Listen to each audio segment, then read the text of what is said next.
லௌதேத்தூர் இயேசுஸ் கிறிஸ்துஸ். இயேசு கிறிஸ்துவுக்கு புகழ். தமிழ் கூறும் நல்லுலகில் வாழும் அனைத்து அன்புள்ளங்களுக்கும் வத்திக்கான் வானொலியின் வணக்கம். இறைவன் உங்கள் உள்ளத்தையும் இல்லத்தையும் தன் அன்பாலும் அருளாலும் அமைதியாலும் இன்றும் என்றும் நிரப்புவாராக.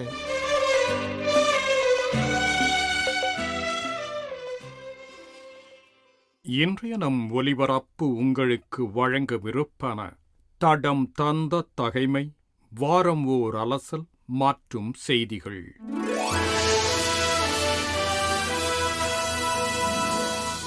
தடம் தந்த தகைமை. எதை உண்போம், எதை குடிப்போம்?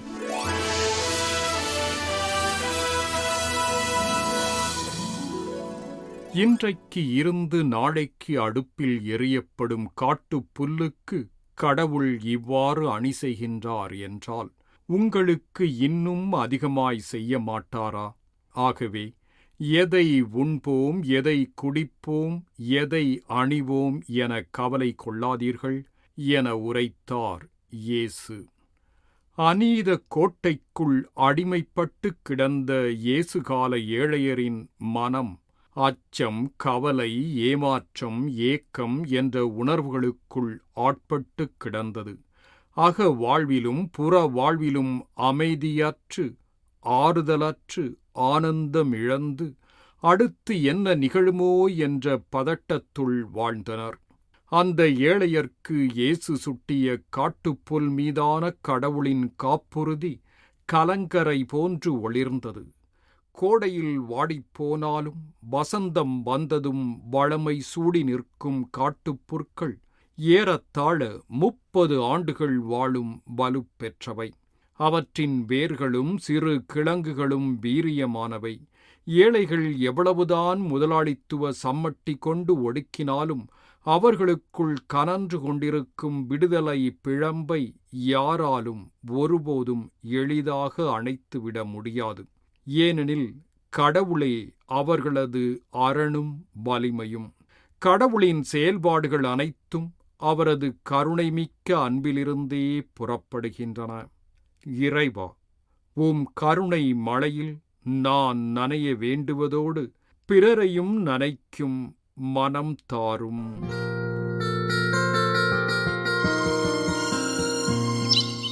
வாரம் ஓர் அலசல். திருத்தந்தை தேர்வில் கர்தினால்கள் அவை.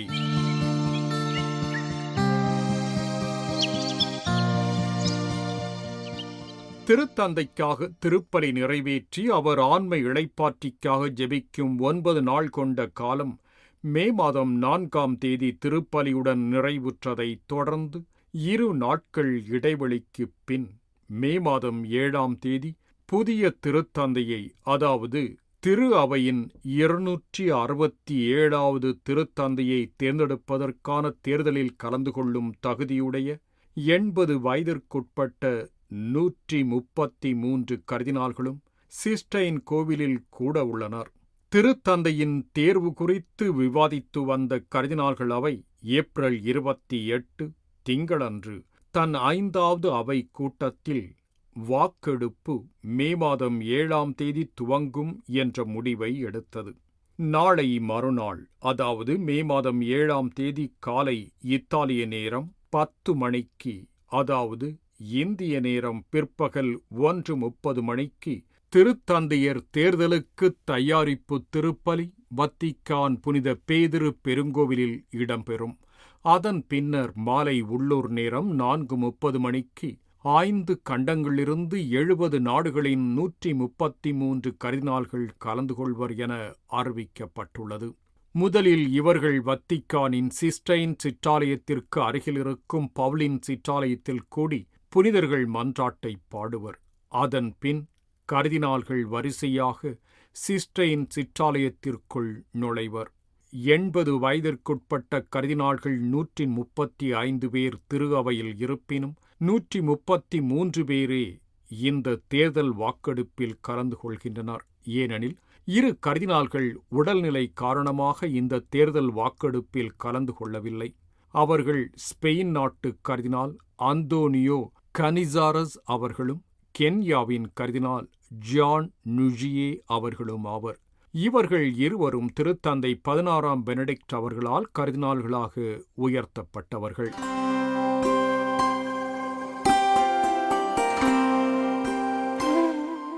மே மாதம் 7ஆம் தேதி பிற்பகலில் சிஸ்டைன் சிற்றாலயத்தில் அடுத்த திருத்தந்தையின் தேர்வில் கலந்து கொள்ளும் கர்தினால்கள் அனைவரும் முதலில் தங்கள் உறுதிமொழிகளை எடுத்துக்கொள்வர்.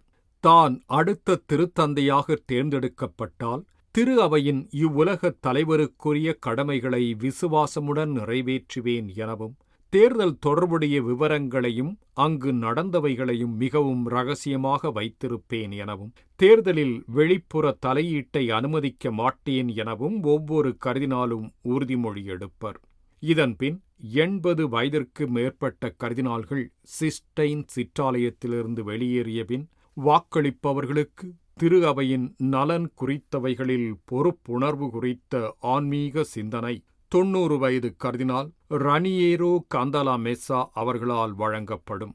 இவர் முற்காலத்தில் திருத்தந்தை உட்பட திரு அவை அதிகாரிகளுக்கு ஒவ்வொரு ஆண்டும் தியான சிந்தனைகளை வழங்குபவராக செயல்பட்டவர். தேர்தலில் வாக்கெடுப்பில் பங்கு பெறுபவர்களுக்கான தியான சிந்தனைகளுக்குப் பின் இவரும் பாப்பிரை திருவழிபாட்டுக் கொண்டாட்டங்களுக்கான துறை தலைவரும் சிஸ்டைன் சிற்றாலயத்தினை விட்டு வெளியேறுவர். இதன்பின் கமர்லெங்கோ எனப்படும் கர்தினால் கெவின் ஃபாரெல் அவர்களின் தலைமையில் 3 கர்தினால்கள் குலுக்கல் முறையில் தேர்ந்தெடுக்கப்பட்டு அன்றாட பணி நடவடிக்கைகளில் உதவுவர். கர்தினால்களுள் 3 வகையாக இருக்கும். கர்தினால் திருத்தொண்டர்கள், கர்தினால் குருக்கள், கர்தினால் ஆயர்கள் என ஒவ்வொரு குழுவிலிருந்தும் ஒருவர் என தேர்ந்தெடுக்கப்பட்டு 3 நாட்களுக்கு பணிபுரிவர். இவ்வாறு 3 நாட்களுக்கு ஒருமுறை புதிய நபர்கள் தேர்ந்தெடுக்கப்பட்டு பணிக்குழு அமைக்கப்படும்.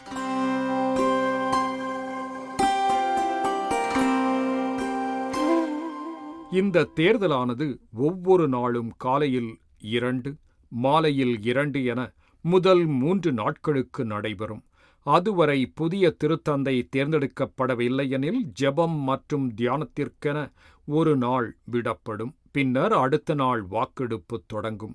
புதிய திருத்தந்தை தேர்ந்தெடுக்கப்படும் வரை தினமும் பகல் 12 மணியளவிலும் மாலை 7 மணியளவிலும் சிஸ்டைன் கோவில் புகைப்போக்கி வழியாக புகை வெளியிடப்படும். திருத்தந்தையின் தேர்தல் நிலவரம் குறித்து பொதுமக்களுக்கு அறிவிப்பதற்கு சிஸ்டைன் சிற்றாலயத்தின் மேற்கூரையில் புகைப்போக்கி ஒன்று பொருத்தப்பட்டுள்ளது. திருத்தந்தை தேர்ந்தெடுக்கப்படாவிட்டால் கருப்பு புகையும், தேர்ந்தெடுக்கப்பட்டுவிட்டால் வெண்புகையும் வெளியே வரும். இந்த புகைகள் வெளிவருவதற்கு வாக்குச்சீட்டுகளுடன் வேதிய பொருட்களும் சேர்த்து எரிக்கப்படும். வெண்புகையை வெளியிடும் வழக்கம் 1903ஆம் ஆண்டிலிருந்து திரு அவையில் கடைபிடிக்கப்பட்டு வருகின்றது. தேர்தல் காலத்தின் போது கர்தினால்கள் கடிதம் எழுதுவதோ, கலந்துரையாடலோ, தொலைபேசி அழைப்புகளோ மிகவும் அவசரமாக இருந்தால் ஒழிய அனுமதிக்கப்படாது. தேர்தலில் கலந்து கொள்ளும் கர்தினால்களுக்கு பத்திரிகைகளும் வானொலி மற்றும் தொலைக்காட்சி நிகழ்ச்சிகளும் தடை செய்யப்பட்டவைகளாகவே இருக்கும். இந்தியாவிலிருந்து 4 கர்தினால்கள் தற்போதைய தேர்தல் வாக்கெடுப்பில் கலந்து கொள்கின்றனர். கோவா டாமன் பேராயர் கர்தினால் பிலிப் நேரி ஃபெராவ், கேரளாவின் சீரோ மலங்கரா வழிபாட்டு முறை திரு அவை தலைவர் கர்தினால் பசிலியேஸ் கிளீமிஸ், ஹைதராபாத் பேராயர் கர்தினால் ஆண்டனி பூலா, வத்திக்கானில் பணிபுரியும் கர்தினால் ஜார்ஜ் ஜேக்கப் கூவக்கார்ட் ஆகியோரே இந்த 4 ஆவர். இன்று உலகில் வாழும் 252 கர்தினால்களுள் 114 பேர் ஐரோப்பாவையும், 37 பேர் ஆசியாவையும், 32 பேர் தென் அமெரிக்காவையும், 29 பேர் ஆப்பிரிக்காவையும், 28 பேர் வட அமெரிக்காவையும், 8 பேர் மத்திய அமெரிக்காவையும், 4 பேர் ஓசியானியாவையும் சேர்ந்தவர்கள். திருத்தந்தை பிரான்சிஸ் அவர்களால் கர்தினாலாக உயர்த்தப்பட்டவர்களுள் 148 பேர் தற்போது உயிர் வாழ்கின்றனர். இதில் 108 பேர் 80 வயதிற்கு உட்பட்டவர்கள். 20 ஆண்டுகளுக்கு முன்னர் உயிரிழந்த புனித திருத்தந்தை 2ஆம் ஜான் பால் அவர்களால் கர்தினாலாக உயர்த்தப்பட்டு தற்போது உயிரோடு இருக்கும் 41 கர்தினால்களுள் 5 பேரே 80 வயதிற்கு உட்பட்டவர்கள். இவர்கள் 5 மட்டுமே திருத்தந்தையர்கள் 16ஆம் பெனடிக்ட், திருத்தந்தை பிரான்சிஸ் ஆகியோர் தேர்ந்தெடுக்கப்பட்ட தேர்தலில் பங்கு பெற்றதோடு அடுத்த திருத்தந்தைக்கான தேர்தலிலும் பங்கெடுக்க உள்ளனர்.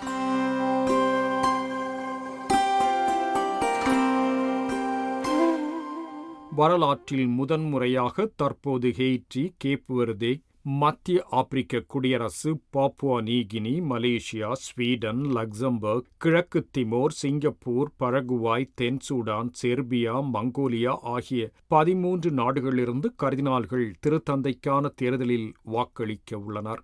திருத்தந்தையின் தேர்தலில் வாக்களிக்க உள்ள கர்தினால்களுள் 52 பேர் ஐரோப்பிய கண்டத்தையும், அதிலும் 19 பேர் இத்தாலியையும், 37 பேர் அமெரிக்க கண்டத்தையும், 23 பேர் ஆசியாவையும், 17 பேர் ஆப்பிரிக்காவையும், 4 பேர் ஓசியானியாவையும் சேர்ந்தவர்கள்.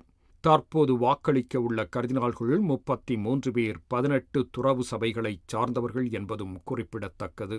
கத்தோலிக்க திரு அவையின் முதல் திருத்தந்தையான இயேசுவின் திருத்தூதர் தூய பேதுருவுக்கு பின்னர் திரு அவையை நீண்டகாலம் வழிநடத்தியவர் திருத்தந்தை 9ஆம் பயஸ். இவர் 1846 முதல் 1878 வரை 32 ஆண்டுகள் பதவியில் இருந்துள்ளார். அதற்கு அடுத்தபடியாக புனித திருத்தந்தை 2ஆம் ஜான் பால் 26 ஆண்டுகள் 168 நாட்கள் பதவியில் இருந்து 2005ஆம் ஆண்டு ஏப்ரல் 2ஆம் தேதி காலமானார். அதற்கு பின் வந்த திருத்தந்தை 16ஆம் பெனடிக்ட் 8 ஆண்டுகளும், திருத்தந்தை பிரான்சிஸ் அவர்கள் 12 ஆண்டுகளும் திரு அவையை வழிநடத்திச் சென்றுள்ளனர். திருத்தந்தையர்களின் பெயர்களை பார்த்தோமானால், ஜான் என்ற பெயர்தான் 23 தடவைகளும், கிரகரி, பெனடிக்ட் ஆகிய பெயர்கள் ஒவ்வொன்றும் 16 தடவைகளும் வந்துள்ளன. ஆனால் 20ஆம் ஜான் என்ற பெயரை எவரும் எடுத்ததாகத் தெரியவில்லை. 43 பெயர்கள் ஒரு முறைக்கு மேல் பயன்படுத்தப்படவில்லை. கடந்த மாதம் 21ஆம் தேதி இறைபதம் சேர்ந்த திருத்தந்தை பிரான்சிஸ் அவர்கள் தென் அமெரிக்காவின் அர்ஜென்டினா நாட்டைச் சார்ந்தவர். அன்புள்ளங்களே, வரும் புதன்கிழமையன்று துவங்கும் கான்க்ளேவ் எனப்படும் திருத்தந்தை தேர்தல் வாக்கெடுப்பிற்காக நம் இறை வேண்டலை சமர்ப்பிப்போம். வாழ்வும் வழியும் உண்மை ஒளியும் எந்தன் தலைவன் இயேசுவே. வாழ்வும் வழியும் உண்மை ஒளியும் எந்தன் தலைவன் இயேசுவே. உயிரில் கலந்து என்னில் நிலைத்து உயர்வு தருபவர் இயேசுவே.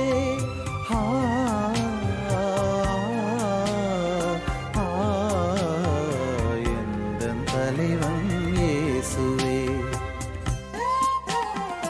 வாழ்வும் வழியும் உண்மை ஒளியும் எந்த தலைவன் இயேசுவே.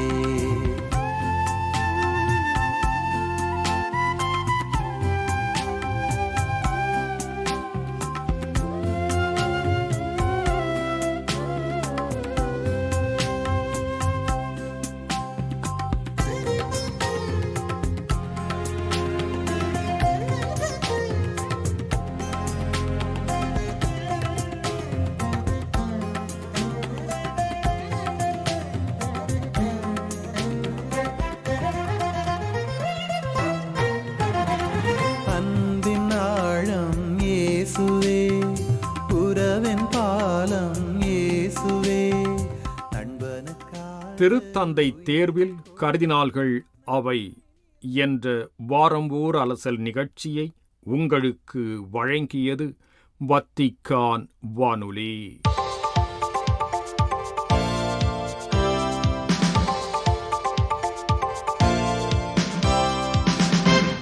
செய்திகள். தாழ்ச்சியான செயல்பாடுகள், உறுதியான செயல்முறைகள் மற்றும் துணிச்சலான முடிவுகளுடன் மாற்றங்கள் தொடங்குகின்றன என்பதை நமக்கு கற்பித்த ஓர் ஆழமான நற்செய்தியின் மனிதர் திருத்தந்தை பிரான்சிஸ் என்று வலியுறுத்தியுள்ளனர் உலக கத்தோலிக்க பெண்கள் அமைப்புகளின் ஒன்றியத்தார்.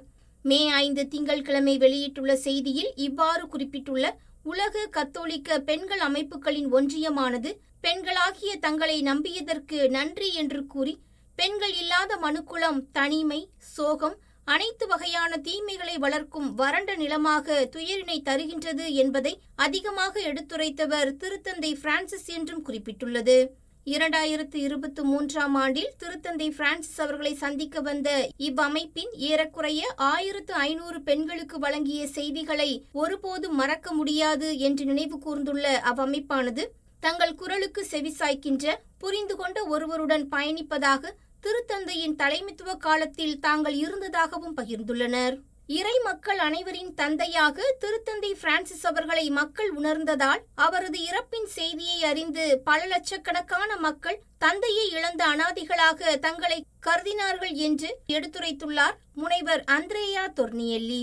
புதிய திருத்தந்தையை தேர்ந்தெடுப்பதற்காக ஆரம்பிக்க உள்ள கான்க்ளேவ் நடக்க இருக்கும் நேரம் நமது மறைந்த திருத்தந்தை பிரான்சிஸ் அவர்களையும் திருத்தூதர் பேதுருவின் வழிவந்தவர்கள் அனைவரையும் நாம் நினைவு கூற வேண்டும் என்று தனது கருத்துக்களை பகிர்ந்து கொண்டுள்ளார் திருப்பீட செய்தி பிரிவு இயக்குனர் முனைவர் அந்திரேயா தொர்னியெல்லி.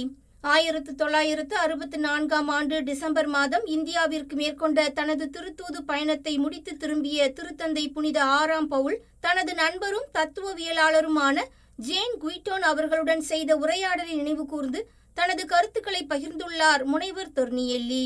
தந்தைத்துவம் என்பது ஆற்றல், இதயத்தை ஆக்கிரமிக்கும் ஓர் உணர்வு. அது நாளின் ஒவ்வொரு மணி நேரத்திலும் நம்முடன் வருகிறது, குறையாது, வளர்கிறது என்றும் முழு மனித குலத்திற்கும் ஒரு தந்தையாக தன்னை உணர்வதாக திருத்தந்தை புனித 6ஆம் பவுல் அவர்கள் கூறியதாகவும் தனது கருத்துக்களை பகிர்ந்துள்ளார் முனைவர் தொர்னியெல்லி. போர் மற்றும் வன்முறைகளால் நிறைந்த இவ்வுலகிற்கு அமைதியை கொண்டு வரும் நோக்கில் பல்வேறு செயல்களையும் உதவிகளையும் செய்து வந்த மறைந்த திருத்தந்தை பிரான்சிஸ் அவர்கள் தான் இறந்த பிறகும் அந்த உதவிகளை வழங்கும் நோக்கில் அவர் பயன்படுத்திய வாகனமானது காசா பகுதியில் போரினால் பாதிக்கப்பட்ட குழந்தைகளின் மருத்துவ உதவிக்காக அன்பளிப்பாக கொடுக்கப்பட்டுள்ளது. போரினால் பாதிக்கப்படுபவர்களுடனான திருத்தந்தையின் நெருக்கத்தை வெளிப்படுத்தும் விதமாக திருத்தந்தை பிரான்சிஸ் பல லட்சக்கணக்கான மக்கள் நடுவே வந்து அவர்களை சந்தித்த வாகனமானது அன்பளிப்பாக குழந்தைகளின் மருத்துவ சேவைக்கு கொடுக்கப்பட்டுள்ளது. ஏறக்குறைய 10 லட்சத்திற்கும் அதிகமான குழந்தைகள் போரினால் பாதிக்கப்பட்டிருப்பதை அறிந்த திருத்தந்தை அவர்கள், குழந்தைகள் வெறும் எண்கள் அல்ல, முகங்கள், பெயர்கள், கதைகள் கொண்டவர்கள், தூய்மையானவர்கள் என்று அடிக்கடி வலியுறுத்தியதற்கேற்றவாறு அக்குழந்தைகளுக்கு உதவ அவரது வாகனம் கொடுக்கப்பட்டுள்ளது.